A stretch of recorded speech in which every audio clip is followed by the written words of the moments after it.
Good evening. Today, our fellow citizens, our way of life, our very freedom came under attack in a series of deliberate and deadly terrorist acts. The victims were in airplanes or in their offices. Secretaries, businessmen and women, military and federal workers, moms and dads, friends and neighbors. Thousands of lives were suddenly ended by evil, despicable acts of terror. The pictures of airplanes flying into buildings, fires burning, huge structures collapsing, have filled us with disbelief, terrible sadness, and a quiet, unyielding anger. These acts of mass murder were intended to frighten our nation into chaos and retreat. But they have failed. Our country is strong. A great people has been moved to defend a great nation. Terrorist attacks can shake the foundations of our biggest buildings, but they cannot touch the foundation of America. These acts shatter steel, but they cannot dent the steel of American resolve. America was targeted for attack because we're the brightest beacon for freedom and opportunity in the world, and no one will keep that light from shining. Today, our nation saw evil, the very worst of human nature, and we responded with the best of America, with the daring of our rescue workers, with the caring for strangers and neighbors who came to give blood and help in any way they could. Immediately following the first attack, I implemented our government's emergency response plans. Our military is powerful and it's prepared. Our emergency teams are working in New York City and Washington, D.C. to help with local rescue efforts.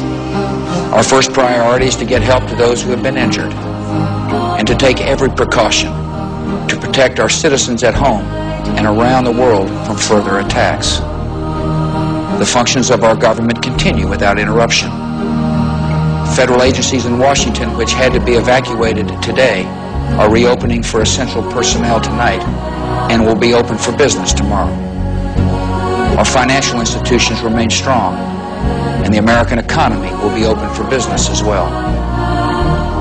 The search is underway for those who are behind these evil acts.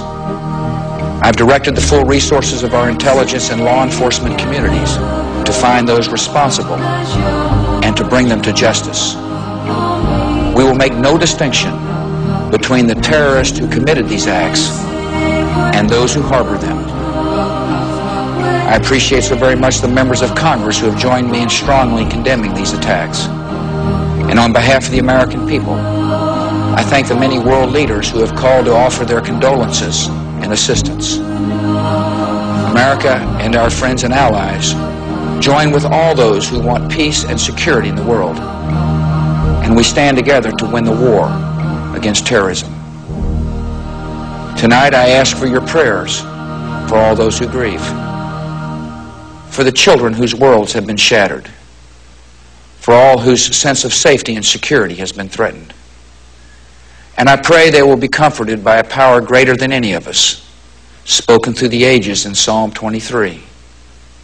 Even though I walk through the valley of the shadow of death, I fear no evil, for you are with me.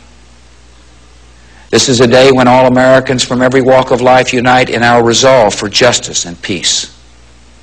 America has stood down enemies before, and we will do so this time.